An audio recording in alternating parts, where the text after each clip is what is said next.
Eh bien, bonsoir mesdames, bonsoir mesdemoiselles, bonsoir messieurs, comme on dirait l'autre. Je suis heureux de vous accueillir à nouveau dans notre carrefour de l'horloge. Je vous remercie d'être venus malgré les rigueurs climatiques, ou peut-être à cause d'elles, je ne sais pas, mais enfin vous êtes venus, et c'est ça qui fait plaisir. Et pour cette réunion qui me paraît aujourd'hui particulièrement intéressante et passionnante, nous recevrons donc M. Christian Gérondeau, dont je vais parler tout à l'heure, bien entendu. Comme d'habitude, je vais me faire les annonces de la paroisse. Et je vais donc vous dire qu'après avoir reçu le 9 novembre Yvan Blot sur le thème de l'homme héroïque, et avant de parler de Christian Gérondeau que nous recevons maintenant, je voudrais attirer tout particulièrement votre attention sur notre prochaine grande manifestation publique. Il s'agit du prix Lysenko qui aura lieu le samedi 16 décembre 2017 à 15h à la Maison de la Chimie, 28 rue Saint-Dominique. Cette réunion est ouverte à tous et à toutes. La participation aux frais est de 5 €, ce qui me paraît raisonnable. Qu'est-ce que c'est que le prix Lysenko ? Le prix Lysenko est créé par le Carrefour de l'Horloge en 1990.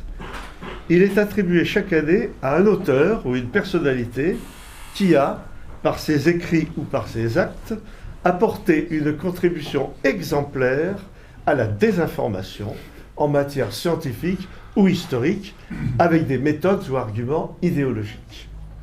Donc vous avez compris, c'est notre canular annuel, mais c'est un canular sérieux, parce que cette désinformation est quelque chose qui nous touche tout particulièrement. Les lauréats sont choisis par un comité scientifique formé de spécialistes des diverses disciplines, mathématiques, physique, chimie, géologie, géographie, météorologie, biologie et j'en passe. La composition du comité reste bien entendu secrète, de manière à protéger la liberté de jugement de ses membres. Vous pouvez demander les documents relatifs aux précédents lauréats au Carrefour de l'Horloge en vous adressant à notre site cdh.fr/Lysenko-PHP. Vous savez tous qui était Lysenko, maître de la biologie soviétique sous Staline et Khrouchtchev. Lysenko combat la génétique en montrant que ses enseignements étaient contraires au marxisme. Selon son analyse, la science progressiste appelle à la transformation de la société et s'oppose à la science réactionnaire, bourgeoise, fasciste, nazie, qui justifie le conservatisme et l'inégalité. Ceux qui s'attaquent aux théories jugées par eux réactionnaires et dénoncent les auteurs qui soutiennent celles-ci dans les divers domaines de la science sont fidèles à l'inspiration de Lysenko, à défaut de s'attacher à la lettre de sa pensée. Or, je crois que des candidats au prix Lysenko, nous en avons beaucoup aujourd'hui, en France, en Europe et dans le monde. Mais particulièrement, nous, ce qui nous intéresse, c'est la France. Donc, je répète, le samedi 16 décembre, à 15h à la Maison de la Chimie, 28 rue Saint-Dominique, Paris 7e, il sera attribué ce prix Lysenko à Patrick Boucheron, historien, pour sa déconstruction de l'histoire de France. La déconstruction de l'histoire de France. D'autres réunions sont prévues, mais celle-là est vraiment le point d'orgue de notre manifestation de ce semestre, et je vous demande d'y venir nombreux, et de le faire savoir à ceux qui vous entourent. Donc vous avez tous, je suppose, des machines avec un clavier et de l'Internet. Diffusez-le quand vous verrez sur le site la diffusion de cette réunion. Le 25 janvier, nous recevrons le professeur Jean-Louis Harouel sur le thème gauche-droite, ça n'est pas fini. Cette réunion cette publication de cet ouvrage m'a particulièrement intéressé, puisque le Carrefour de l'Horloge avait publié en 1990, je crois, autour de ces années, un ouvrage sur le même thème qui s'intitulait Droite-gauche, un clivage dépassé, point d'interrogation, sous la direction de Bernard Mazin. Donc j'ai eu l'honneur de participer à la construction de cet ouvrage. Il y a un passage, un chapitre dont je suis l'auteur, mais je ne suis pas le seul. D'autres écrivains plus brillants que moi sont venus apporter leur concours sur ce thème. Donc, le 25 janvier 2018, Jean-Louis Harouel, gauche-droite, ça n'est pas fini. Et, bien entendu, j'annoncerai d'autres réunions qui sont prévues ultérieurement au cours de ce semestre 2018. Ce soir, nous avons le grand honneur, et je tiens à le signaler, et j'en suis absolument, j'en suis vraiment, je suis très sincère en le disant, le grand honneur de recevoir M. Christian Girondeau, l'ingénieur général Christian Girondeau. D'abord, il est polytechnicien. Vous allez me dire, ce soir, ça fait déjà 2x au moins dans la salle. Déjà, vous voyez, il est ingénieur général des ponts et chaussées. Il fut l'auteur des plans du RER, puis délégué à la sécurité routière. Et sans aucune flagornerie de ma part, et aussi très sincèrement, je dois dire qu'à ce titre, c'est un bienfaiteur de l'humanité. Vous allez me dire, le titre est bienfaiteur de l'humanité. Eh bien oui, parce que la politique que Christian Girondeau a mis en place, et qui a bien entendu été poursuivie par la suite, a permis de réduire le nombre de décès d'accidents de la route, tenez-vous bien, de 18 000 par an à 3 000 par an. Donc, vous vous rendez compte les milliers de personnes qui lui doivent la vie aujourd'hui et qui ne le savent naturellement pas. Donc, c'est bien ce que je dis. Christian Girondeau est bien un bienfaiteur de l'humanité. C'est aussi un des grands penseurs de notre temps. Il s'illustre par une analyse objective, rigoureuse, approfondie et profondément novatrice des sujets les plus controversés du monde actuel. En fait, c'est un homme, si je puis dire, il dira s'il pense pas, s'il estime que ce que je dis est faux, qui, lorsqu'il prend un sujet, il ne se contente pas de le survoler, d'en survoler les frontières et d'en déduire immédiatement une idée, et la plupart du temps orientée d'ailleurs, et à partir de laquelle il va juger les travaux ou les œuvres de personnes. Quand il prend un sujet, il le prend de A, naturellement c'est un polytechnicien, et il va jusqu'à B, et il va jusqu'à Z, et il va jusqu'au fond du sujet. Il le travaille tout particulièrement. C'est pour ça que c'est son exposé de ce soir, comme ses ouvrages sur le même thème, sont une garantie de sérieux, de fiabilité, qui pose d'ailleurs d'autant plus la question de la désinformation dans laquelle nous vivons sur les sujets, notamment celui de la climatologie. Auteur de nombreux ouvrages, il a affirmé son climato-scepticisme dans L'écologie et les imposteurs, Écologie, la grande arnaque, Écologie, la fin, Climat, j'accuse, Climat, la grande manipulation, CO2, catastrophe ou bienfait, le dernier aux éditions du Toucan, publié en mai 2017. Monsieur l'ingénieur général, si les thèses réchauffistes sont exactes, alors notre planète tout entière est en danger. Et il est urgent de se plier à toutes les exigences qui sont demandées par les écologistes professionnels, tout ça dans le but de nous sauver de la catastrophe qui nous attend. Mais si en revanche ces thèses réchauffistes sont fausses, nous sommes tout simplement devant la plus grande désinformation du siècle. Mais dans quel but est-elle diffusée? Quel dessein poursuit le GIEC et consorts? Ne sommes-nous pas en présence d'une forme nouvelle de totalitarisme qui vise à enfermer l'individu libre au fond de lui-même, lui dicter son comportement et même sa manière de vivre? Monsieur l'ingénieur général, vous avez la parole. Bien. Bon, tout d'abord, merci pour ces mots d'accueil qui sont tout à fait excessifs. Je ne me considère pas comme sauveur de l'humanité, parce que c'est quand même un bienfaiteur, bienfaiteur de l'humanité. Bon, c'est vrai, c'est pas le sujet d'aujourd'hui, on pourrait en débattre longuement, qu'on a fait beaucoup de progrès dans le domaine de la sécurité routière et que, heureusement, il y a beaucoup moins de victimes. Vous avez également indiqué que quand je m'attaquais à un sujet, aujourd'hui c'est le climat, mais il y en a d'autres, j'essayais d'aller jusqu'au fond des choses. J'ai dit que vous alliez jusqu'au fond des choses. C'est pas très facile. Hein. Le premier livre que j'ai écrit sur l'écologie, je commençais, le premier paragraphe, quand je le relis aujourd'hui, je disais, mais tout le monde dit, tous les savants sont unanimes, il y a un réchauffement climatique très dangereux, donc il faut limiter les émissions de gaz à effet de serre, c'est ce qu'on entend tous les jours. Et donc, je l'ai cru. Je l'ai cru jusqu'au jour où je me suis mis à regarder les choses de plus près. Et là, je suis arrivé à des conclusions qui ne sont pas du tout les mêmes, bien entendu. Sur ça, je ne serais pas là aujourd'hui. Alors, replaçons-nous dans l'actualité. J'ai commencé comme ça. Vous avez peut-être remarqué qu'il y a eu un mois, même pas un mois, 3 semaines, je crois, une grande réunion qui s'est appelée la COP 23. Alors, on n'en a pas énormément parlé. C'est une réunion qui s'est tenue en Allemagne. Pourquoi COP sur le climat? Bon, COP c'est de l'anglais, bon, peu importe, mais ça veut dire COP 23, c'était la 23e réunion sur le climat. Il y en a une par an. Et quelle a été la décision prise à l'issue de cette réunion importante? Ben, c'est qu'on allait organiser une COP 24. Alors la COP 24 aura lieu en Pologne. Et d'ailleurs c'est curieux parce que c'est un pays qui produit beaucoup de charbon, mais enfin on n'en est pas à un paradoxe près. Et il faut bien voir que depuis l'origine de ces réunions annuelles, c'est la seule décision qui n'a jamais été prise. Chaque année, on décide de se réunir l'année suivante. Alors vous me direz, il y a eu une COP dont on a beaucoup parlé, la COP 21, qui a eu lieu à Paris il y a 2 ans. Et bah là, on a pris une décision. Les chefs d'État du monde entier ont décidé que la température à la fin du siècle, en 2100, n'augmenterait pas plus de 2 degrés. 2 degrés par rapport à l'époque d'il y a 150 ans, c'est-à-dire 1 degré par rapport à l'époque actuelle. Donc voilà la décision qui a été prise.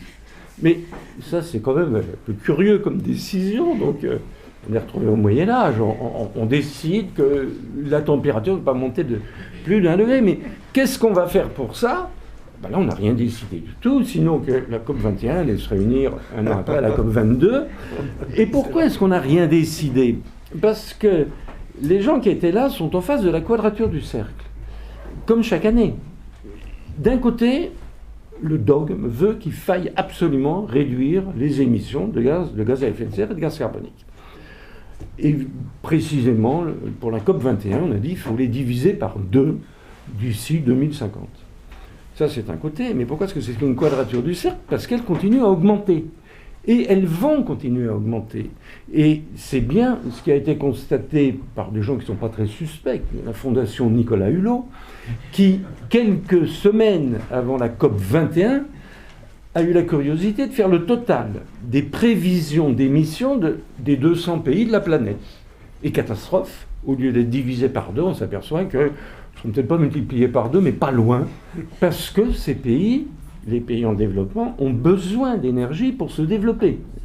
Et qu'ils n'ont pas du tout envie de réduire leurs émissions, ce qui voudrait dire réduire leur consommation de pétrole, de charbon et de gaz naturel. Ce sont les 3 produits qui produisent le CO2.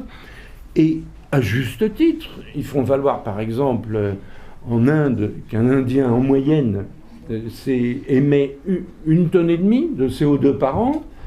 Dans les pays développés, c'est 10 tonnes par habitant. Donc là, on est à un ratio. En Afrique, c'est encore moins. Et ils disent, mais attendez, qu'est-ce que vous nous demandez? De réduire encore nos émissions?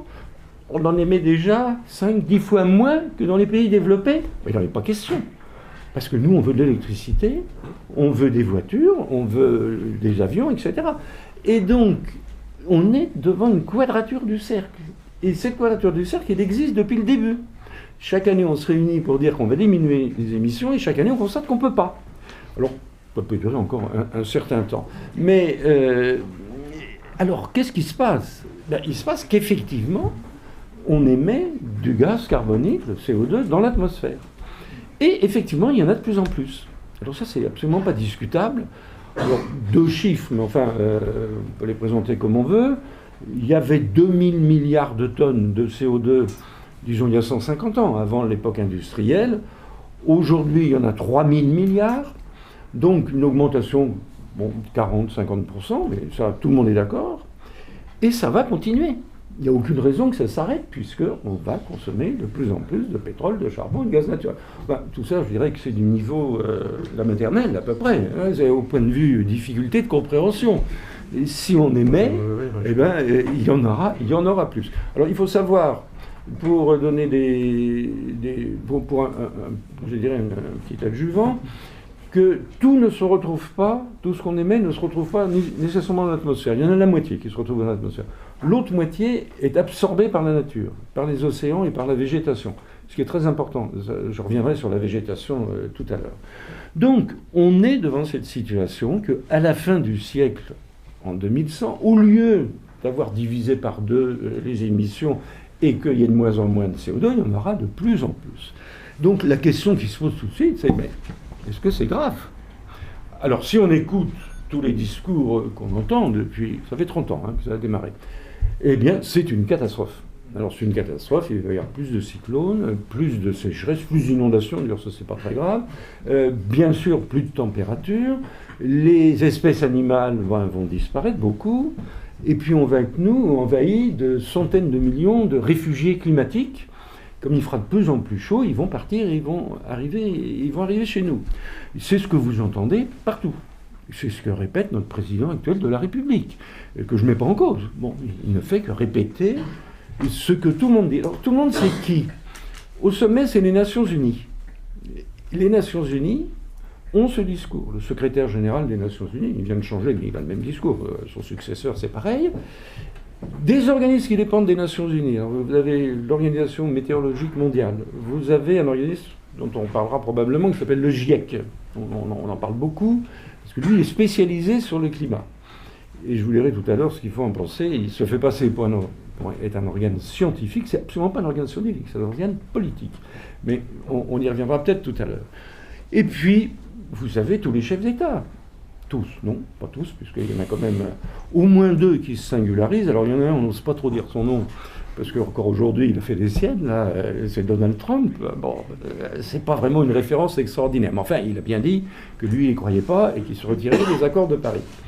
Et c'est d'ailleurs intéressant de voir pourquoi il a pris cette position. On pourra revenir dessus. Il y en a un autre qui ne croit pas du tout, c'est Poutine.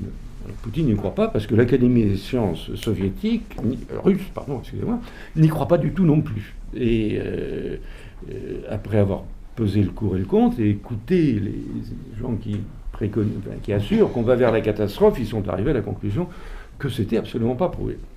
Donc, est-ce que, et j'ajoute, très important, les académies des sciences. Alors pas celle de Russie, je viens de le dire, mais celle d'Amérique, oui. Elle assure qu'on va à la catastrophe. La française, à peu près pareil. L'anglaise, pareil. Enfin, les académies des sciences. Donc, on s'est dit, mais alors, on va avoir une élévation considérable de la température, puisqu'on aura de plus en plus de gaz carbonique, et puis tous les phénomènes que je viens d'indiquer. Bon, chaque fois qu'il y a un cyclone, un feu de forêt, bon, c'est le réchauffement climatique. Alors, comment se faire une opinion? Il y a une première observation qui est très intéressante, c'est de voir, j'ai parlé de l'Académie des sciences, mais les académies des sciences se sont toujours trompées, à peu près.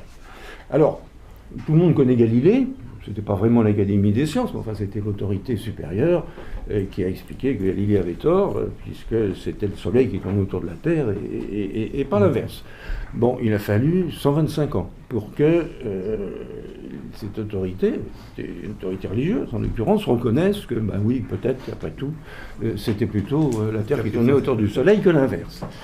Mais vous avez Newton, qui, un peu après, a émis la théorie de la gravitation, la loi de la gravitation, avec la pomme qui tombe, enfin mon stylo aussi d'ailleurs, si on le lâche, il va tomber. Et donc, eh bien, il a fallu 75 ans pour que l'Académie des sciences françaises reconnaisse que c'était vrai. Parce que là, ils disent non, c'est pas vrai du tout. 75 ans. Il a même fallu que Voltaire écrive un livre. Moi, j'ignorais que Voltaire était mathématicien, mais il n'était pas seulement philosophe. Il a écrit un livre pour défendre la théorie de Newton.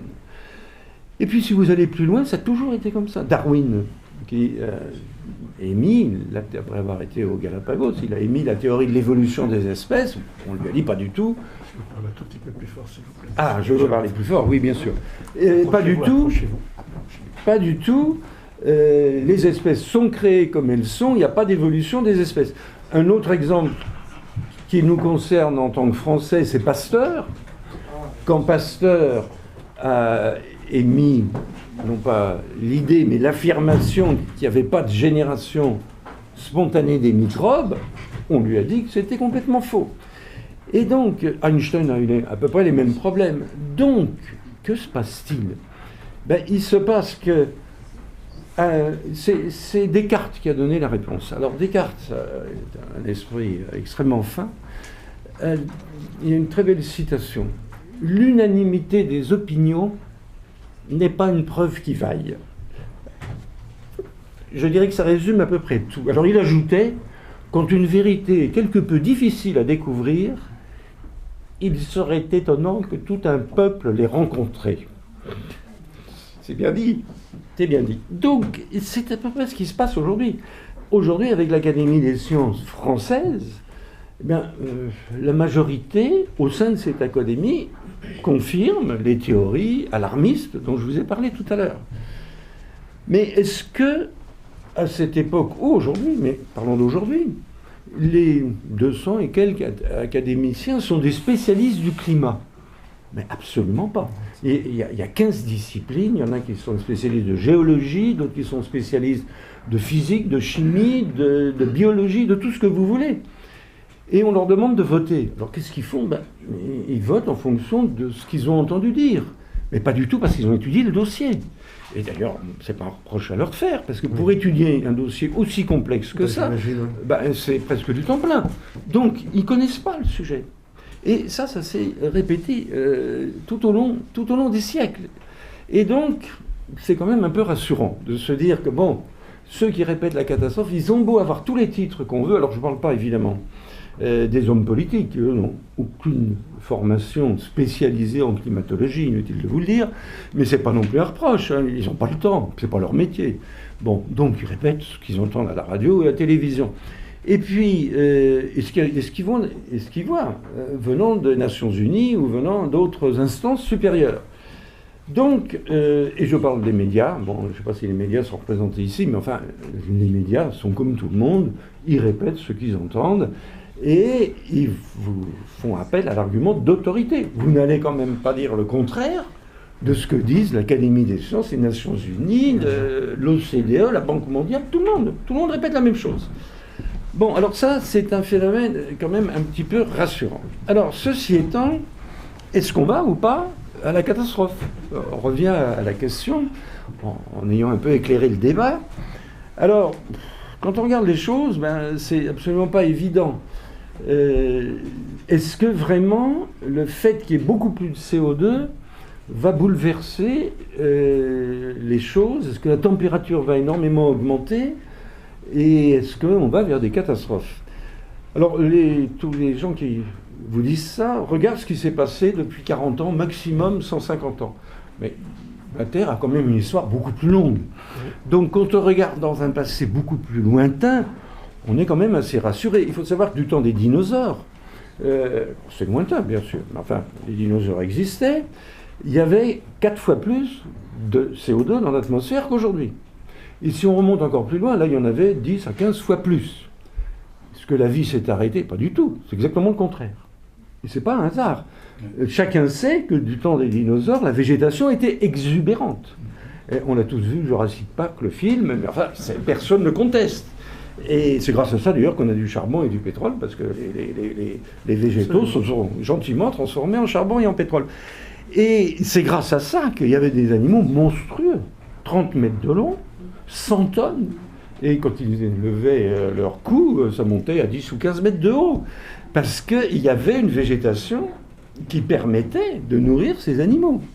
Et pourquoi y avait-il cette végétation? Parce qu'il y avait beaucoup plus de gaz carbonique qu'aujourd'hui. Est-ce que la température était plus importante à cette époque-là qu'aujourd'hui? On pense qu'il y était peut-être 2 ou 3 degrés de plus. Mais si on applique les modèles du GIEC dont je parlais tout à l'heure, c'est très intéressant. On s'aperçoit que la température, avec ces modèles, aurait dû dépasser 100 degrés. Donc, c'est-à-dire que la Terre aurait dû bouillir et qu'on ne serait pas là pour en parler, évidemment, aujourd'hui. Donc, on peut mettre quelques doutes sur ces modèles qui nous disent que pour une augmentation qui est beaucoup plus faible, bien entendu, on ne va pas avoir 4 fois plus de gaz carbonique, on en aura peut-être 30 ou 40% de plus, on va avoir un bouleversement du climat. Donc, on peut avoir un certain doute. Et quand je dis la preuve par les dinosaures, c'est une preuve que j'aime bien, parce que normalement, si les théories en vogue était exact, il n'y aurait pas dû avoir de dinosaures, et la vie aurait dû disparaître de la planète. Alors il y a aussi d'autres choses qu'on entend très souvent. Et là aussi, c'est assez rassurant, c'est la hausse du niveau de la mer. Alors la hausse du niveau de la mer, oui, il y a une hausse du niveau de la mer.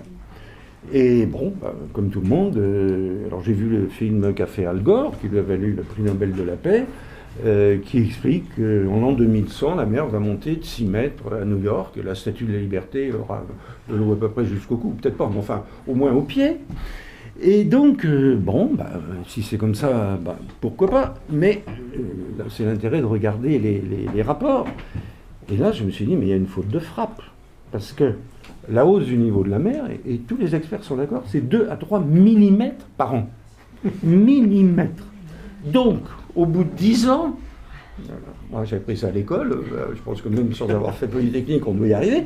Au bout de 10 ans, ça fait 2 à 3 centimètres. Et même au bout de 20 ans, ça fait 20 à 30 centimètres. Et on nous dit qu'il va y avoir des pays rayés de la carte. Mais on se moque de qui? On se moque de qui?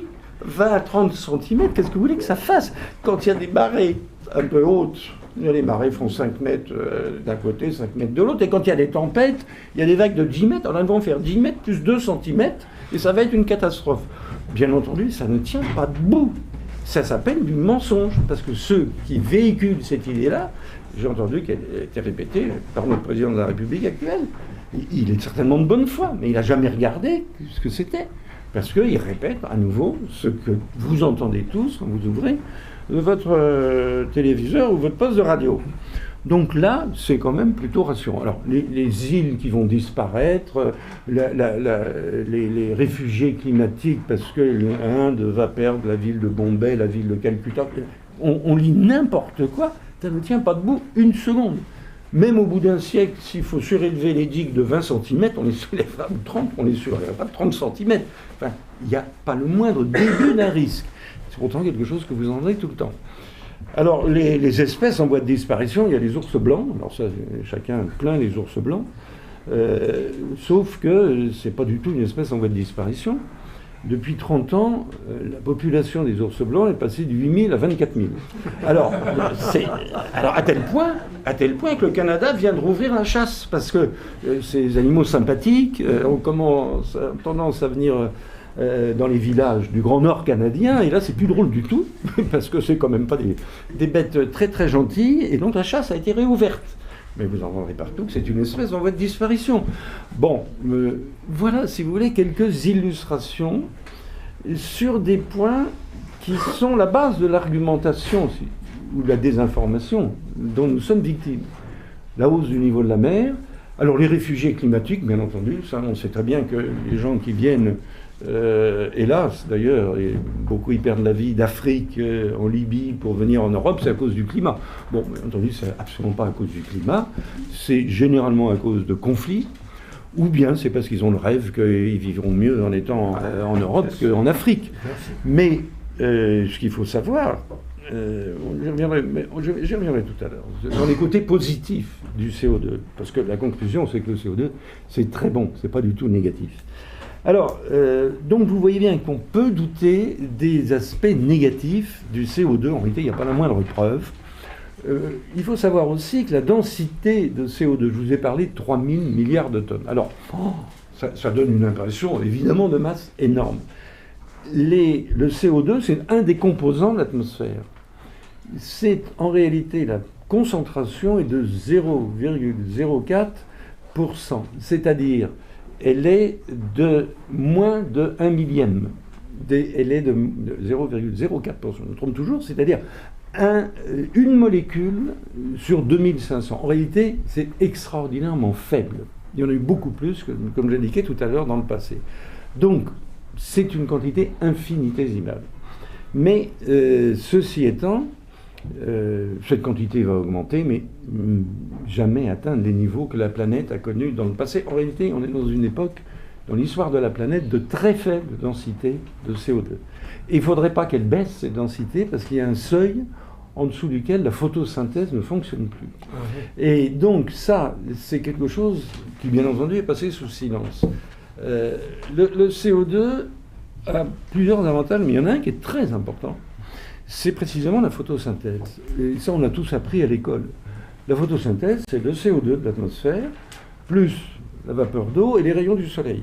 Et ça fait des plantes. Alors c'est extraordinaire, parce qu'il y en a très peu de CO2. Mais s'il n'y avait pas de CO2, il n'y aurait pas de plantes. Il n'y aurait pas de vie, bien entendu. Et le fait qu'il y ait 40% de plus de CO2 par rapport à l'époque d'il y a 150 ans, ce que je vous disais tout à l'heure, fait que la planète est en train de reverdir. Alors ça paraît extraordinaire, parce que bien entendu, vous ne l'entendrez jamais. Le Sahel reverdit. Les photos de satellites montrent que la végétation se développe. Et la végétation se développe. Ce qui se développe aussi, c'est les rendements agricoles. Les horticulteurs qui cultivent sous des serres, pour augmenter les rendements et produire plus rapidement, injectent du CO2 en grande quantité. Tu n'as jamais tué un jardinier, parce que ce n'est pas un gaz dangereux. Donc, mais ça permet aux tomates, aux fleurs, enfin, si vous plantez dans des serres, d'aller beaucoup plus vite. Et donc, ce qui se passe au niveau de la planète, c'est ce qui se passe au niveau des serres, des horticulteurs. Il y a de plus en plus de CO2. Donc la végétation va de plus en plus, se développe de plus en plus, et les rendements agricoles se développent de plus en plus. Et c'est un facteur majeur de la lutte contre la famine. Les rendements agricoles augmentent tous les ans et dans des proportions très importantes. 40% de CO2 en plus, ça fait 20% de rendement agricole en plus, comme ordre de grandeur. C'est énorme, c'est absolument énorme. Ça fait 80 kilos par habitant de céréales en plus chaque année. Vous voyez un peu l'ordre de grandeur. Et la famine a disparu de la planète aujourd'hui. Ce n'est pas la seule cause, c'est une des causes. Le seul endroit où il y a des famines, hélas, ce sont les zones de conflit. Mais vous n'entendez plus parler de famine au Sahel, parce que le Sahel a reverdi. Bon, alors ça, tout ça, ce sont des choses que personne ne dit, mais ne serait-ce que ça, c'est évidemment un avantage absolument majeur de l'augmentation de CO2 dans l'atmosphère. Alors, il y a aussi d'autres phénomènes positifs liés à cette augmentation de CO2. La planète est progressivement en train de sortir de la pauvreté. Il y a, par rapport à il y a 30 ans, 2 milliards d'êtres humains qui sont sortis de la pauvreté. Ce sont les chiffres de la Banque mondiale. Ils valent ce qu'ils valent, mais ils reflètent la réalité. Il suffit d'aller en Chine, il suffit d'aller en Inde, pour voir qu'il y a un progrès absolument énorme qui a été fait. Et ce progrès n'a été possible que parce que ces pays ont consommé du charbon, du pétrole et du gaz naturel. Il n'y a pas de prospérité sans énergie. Et nous-mêmes, depuis le début de l'ère industrielle, nous vivons et nous prospérons grâce à l'énergie. Qu'est-ce qu'on ferait si on n'avait pas d'énergie? Comment se déplacerait-on? Comment se chaufferait-on éventuellement? Donc, il faut bien voir que les pays en développement ont triplé leurs émissions de gaz carbonique depuis 30 ans, mais il y a 2 milliards d'êtres humains qui sont sortis de la pauvreté, et c'est le même phénomène. Je dirais que c'est les deux faces d'une même réalité. C'est énorme. 2 milliards, on n'a même pas une possibilité d'imaginer. Mais, encore une fois, ceux qui ont voyagé en Chine peuvent le voir. Absolument extravagant. D'ailleurs, il n'y a pas besoin d'aller en Chine. Il suffit d'aller au Galeries Lafayette. Vous voyez les Chinois qui arrivent, et en masse, et vous dites, il y a 30 ans, ils avaient le col Mao, et ils étaient habillés avec un costume de coton bleu. Et maintenant, ils viennent chez nous, dans les hôtels de luxe, pour acheter nos produits. Bon, on est très contents. Mais c'est parce que la Chine est devenue un émetteur considérable de CO2, notamment, pas uniquement, mais essentiellement, en grande partie, pour se doter d'électricité. Il faut savoir que la Chine, jusqu'à l'époque actuelle, a construit 1 ou 2 centrales à charbon de la puissance d'une centrale nucléaire chaque semaine, 1 à 2 centrales de la puissance d'une centrale nucléaire depuis à peu près une trentaine d'années. Donc, évidemment, ça se traduit par des émissions de gaz carbonique et de CO2, mais le revers, ou l'avers de la médaille, c'est que ces Chinois sont sortis de la pauvreté. D'ailleurs, maintenant, ils ont des problèmes, puisque le coût de la main-d'œuvre en Chine est devenu trop cher, et quand ils ont des produits à faire fabriquer, ils les font fabriquer au Vietnam qui est également en train de sortir de la pauvreté, puis quand ce sera le Vietnam, ce sera, je ne sais pas, c'est déjà le Bangladesh. Donc il y a un progrès général, ou l'Afrique d'ailleurs, et donc il y a un progrès général. Ce progrès général de l'humanité est indissociable de l'utilisation des énergies fossiles. Alors, vous allez me dire peut-être, ben oui, mais alors il y a des énergies renouvelables. Oui, les énergies renouvelables, on entend généralement par renouvelables les éoliennes et puis les panneaux solaires. Le seul problème, c'est que toutes les études montrent, y compris celles de l'Agence internationale de l'énergie, qui sont des gens très sérieux, que vers 2050, si ces énergies renouvelables répondent à 5% des besoins de l'humanité, ce sera le bout du monde.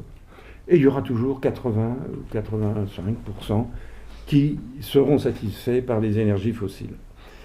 Alors, donc, pourquoi ben, les énergies renouvelables, elles ont un nom qui, tout au moins ces deux-là, qui n'est pas le bon nom. Ce sont des énergies avant tout intermittentes. Bon, c'est-à-dire qu'elles ne produisent de l'électricité que lorsqu'il y a du soleil ou lorsqu'il y a du vent. Enfin, c'est une lapalissade. Mais j'ai déjà entendu des gens me dire qu'on allait, avec les panneaux voltaïques, s'éclairer pendant la nuit. Mais ça, non, ça marche pas. Les panneaux photovoltaïques, parce qu'on ne sait pas stocker l'électricité. Bon, c'est un sujet en soi, on va peut-être pour répondre aux questions. Si on savait stocker l'électricité, bon, c'est très bien, on la produirait le jour et puis on pourrait la consommer la nuit. Mais c'est pas du tout comme ça. Et donc, les énergies renouvelables, ça ne peut répondre qu'à une partie des besoins en électricité, et puis il n'y a pas que l'électricité. Pour faire voler des avions, pour faire rouler des voitures, quoi qu'on raconte, ou des camions, eh bien, on a besoin des énergies fossiles. Alors une petite parenthèse, ces énergies fossiles, il n'y a pas très longtemps, il y a encore assez peu de temps, on disait, oui, mais elles vont être épuisées rapidement. Et on l'entend moins, ça. On l'entend moins parce que quand j'ai commencé ma carrière, il y a déjà quelques temps, on m'avait dit, je ne sais pas ce qu'on disait, dans le rapport du Club de Rome, qui a fait beaucoup parler de lui, il y a une cinquantaine d'années, qu'on avait pour 25 ans de pétrole.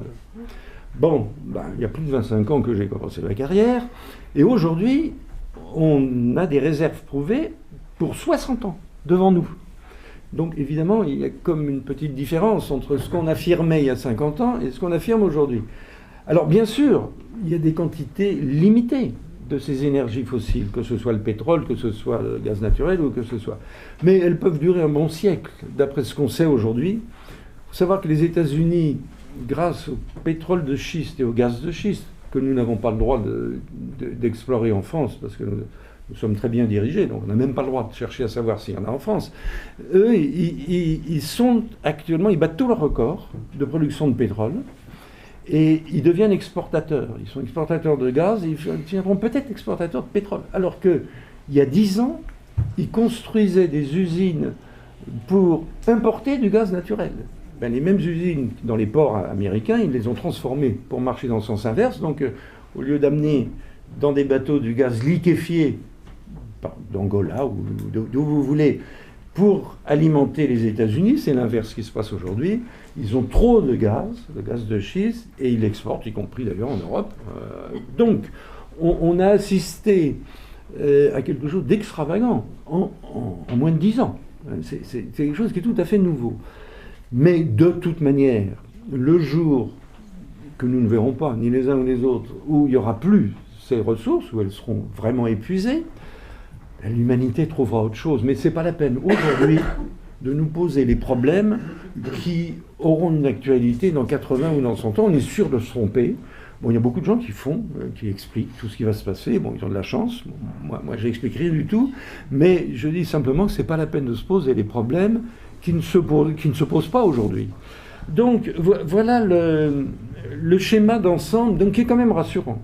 Parce que on s'aperçoit que ce qu'on nous raconte comme certitude, ben, ce n'est pas vraiment des certitudes, la mer qui monte, les cyclones, je vous signale qu'il n'y a pas plus de cyclones qu'avant, il y en a eu beaucoup cette année, mais il y avait 12 ans avant où il n'y en avait pratiquement pas eu.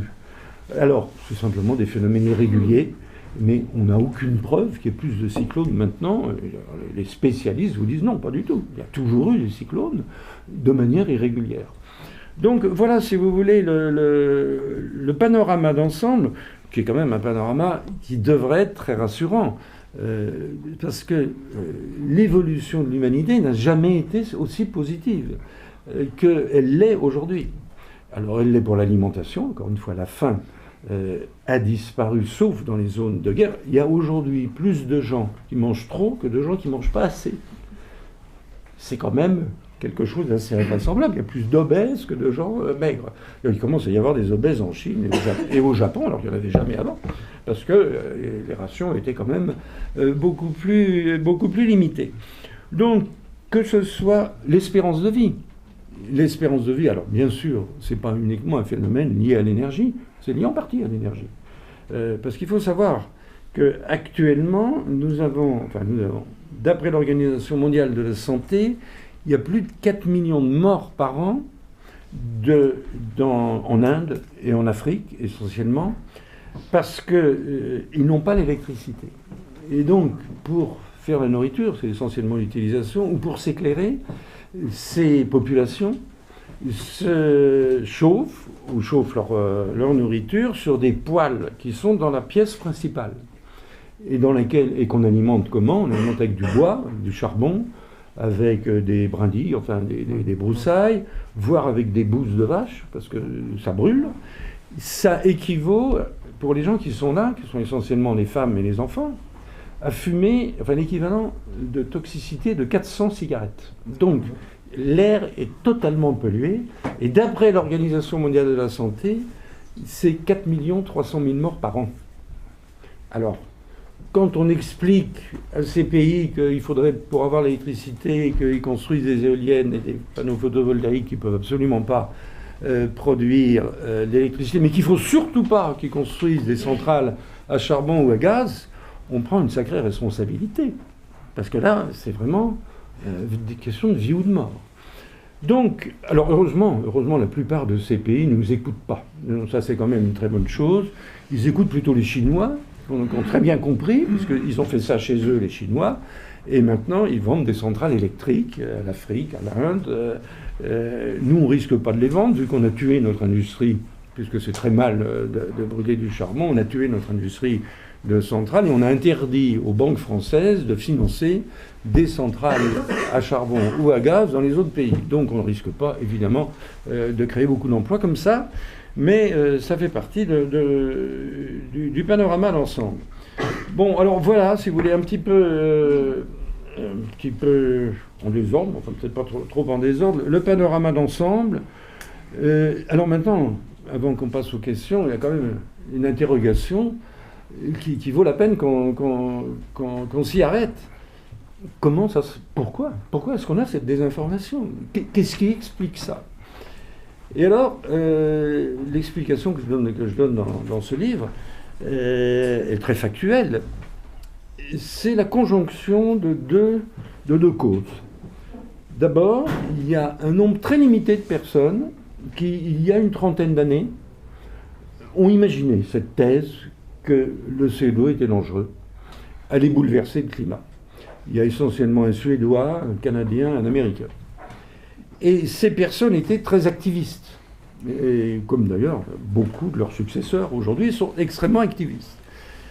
Et l'une de ces personnes, en l'occurrence le Canadien, a réussi à se faire nommer secrétaire général adjoint des Nations Unies. Donc il a pris le pouvoir au sein des Nations Unies.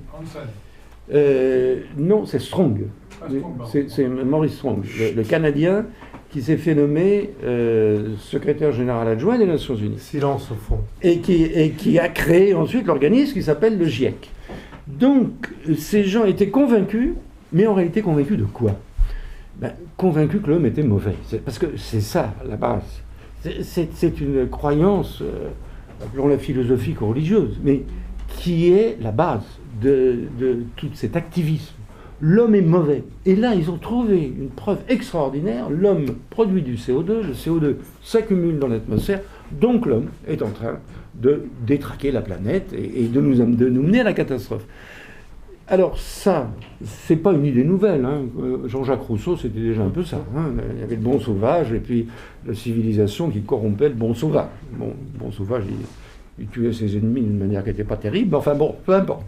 Mais donc, c'est vieux comme le monde, en tout cas, pas comme le monde, mais enfin, c'est déjà assez vieux.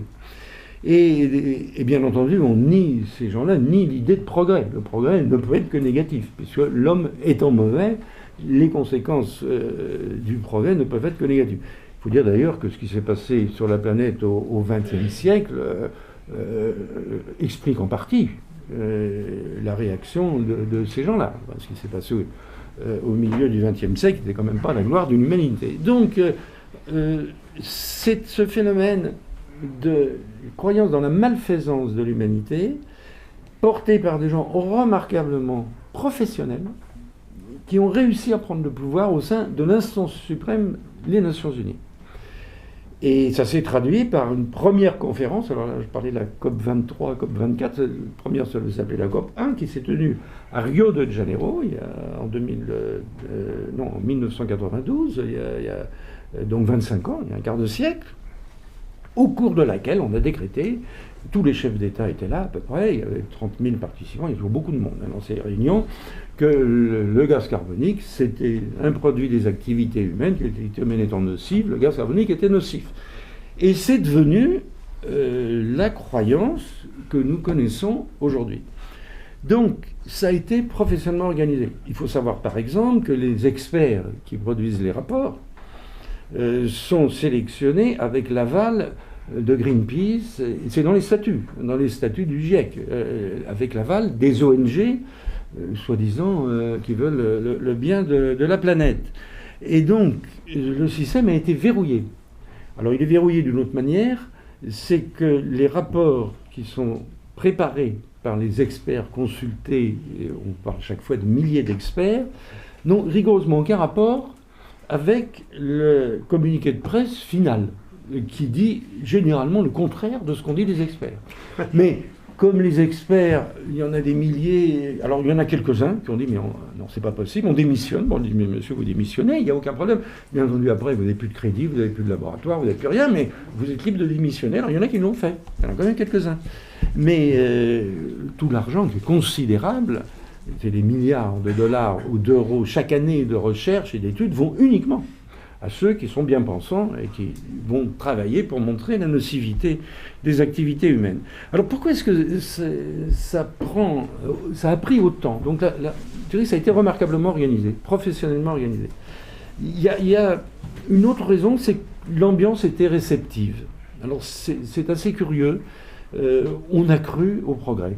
On a cru au progrès le siècle des Lumières, le siècle de la croyance dans l'intelligence humaine, le 19e siècle aussi, probablement le début du 20e siècle, et puis, je le disais tout à l'heure, il y a quand même eu une cassure terrible avec la Seconde Guerre mondiale, le second conflit mondial, et là on s'est dit, alors terminant par les bombes nucléaires, disant, mais non, le progrès, c'est pas ça.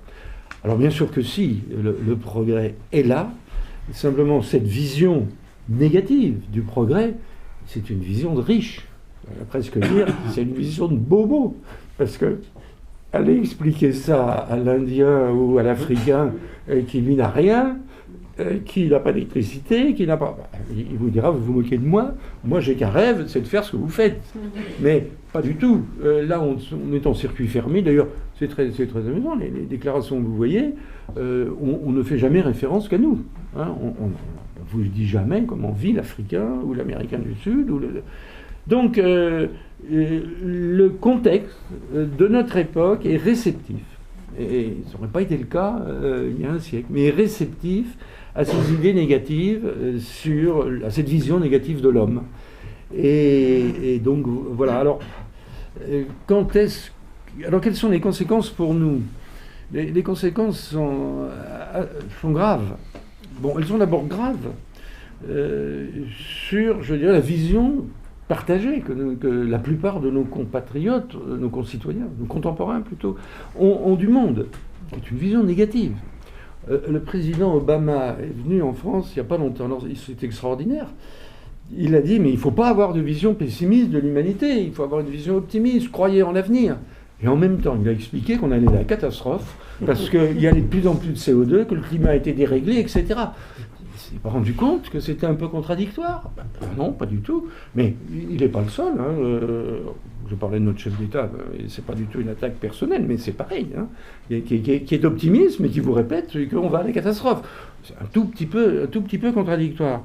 Donc, c'est le premier côté négatif de cette situation, c'est d'inculquer, y compris dans les livres des écoles. C'est ceux qui ont vu, enfin, ont la curiosité, ou simplement qu'on fait travailler, ce qui m'est arrivé, mes petits-enfants, sur les livres scolaires aujourd'hui, c'était absolument extraordinaire. Alors d'ailleurs, leurs parents, qui sont plutôt mes enfants, puisqu'il s'agit de petits-enfants, ont été formés par peut-être leur père. Et mes petits-enfants disent oui, je sais que tout ça, c'est complètement faux. Hein, maman l'a dit, mais elle a dit, il ne faut surtout pas le dire au professeur.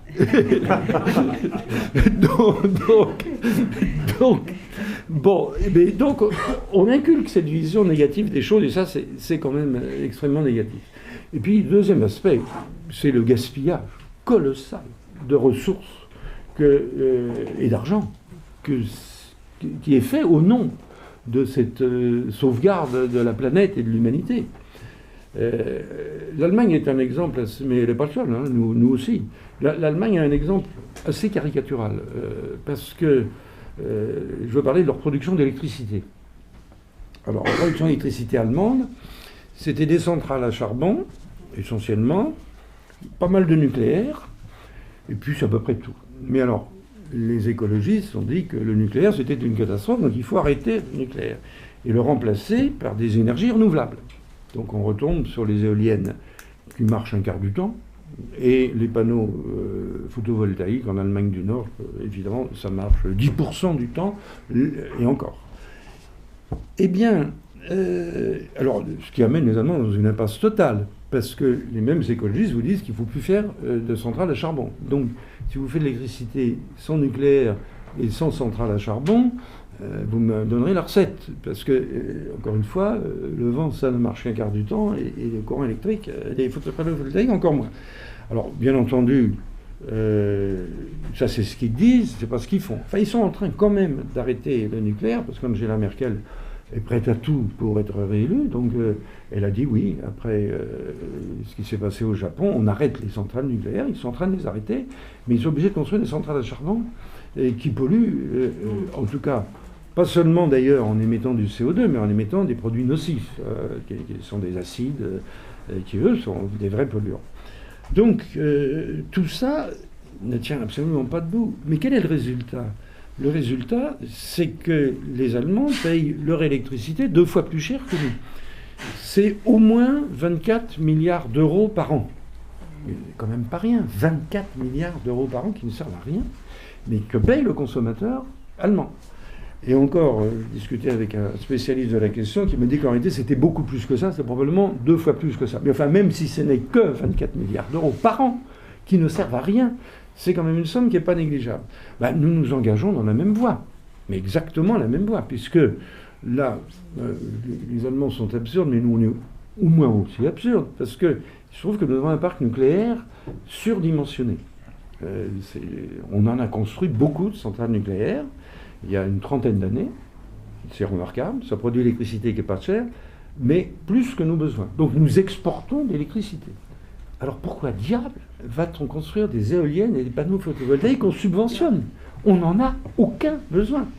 Et en plus, c'est extrêmement négatif à tout point de vue, parce que ces installations qui fonctionnent quand il y a du vent ou quand il y a du soleil, il faut pouvoir accepter l'électricité produite. Donc il faut changer les réseaux. Et puis il faut avoir des unités capables de se substituer à elles si le vent s'arrête. Et pour ça, il faut construire des centrales à gaz. Donc, on est dans un monde de fous. C'est-à-dire qu'on n'a besoin de rien. Et notre électricité, si on suit l'exemple allemand, ben, le prix va doubler, mais absolument pour rien. Pour rien, entendons-nous bien.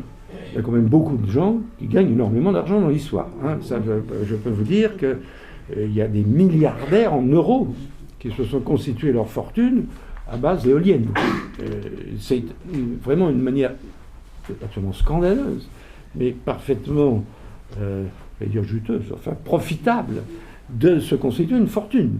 Parce que vous avez une garantie d'achat par EDF d'après la loi, de l'électricité que vous allez produire 3 fois le prix auquel EDF paierait son électricité si on ne faisait pas ça. 3 fois le prix.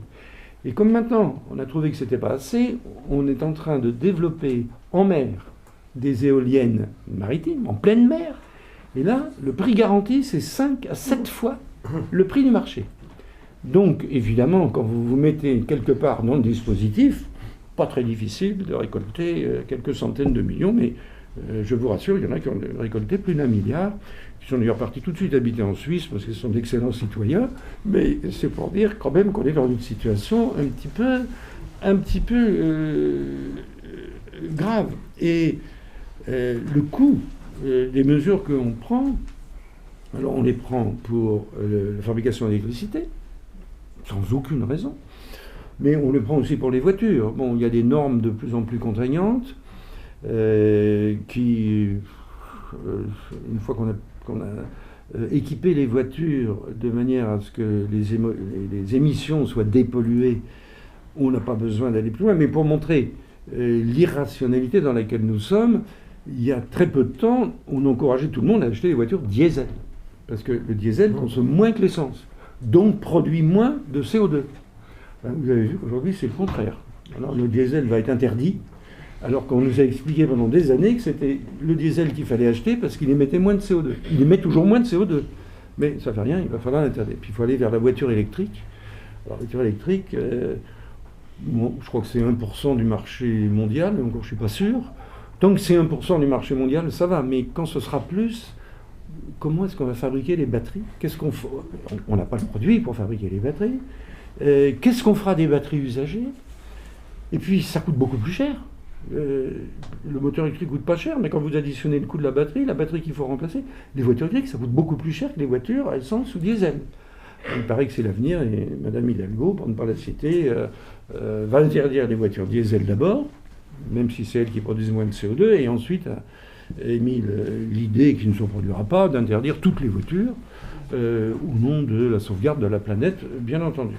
Donc, ce sont des mesures qui seraient anecdotiques si en réalité elles ne coûtaient pas extrêmement cher, et si tout l'argent qu'on mettait, et je dirais tous les cerveaux qu'on met, il faut savoir, il y a des milliers d'ingénieurs qui travaillent sur cet objectif de diminuer les émissions de CO2, dont je suis arrivé à la conclusion qu'elles étaient plutôt positives, ne serait-ce que par l'impact sur l'agriculture, mais non, le CO2 c'est le mal, il faut les réduire. Donc on dépense des sommes absolument gigantesques qu'on pourrait utiliser sciemment pour des causes qui le mériteraient mieux. Alors voilà, si vous voulez, très, très rapidement, un tableau de ce domaine qui est un peu complexe, et je suis prêt à répondre aux questions. Merci beaucoup.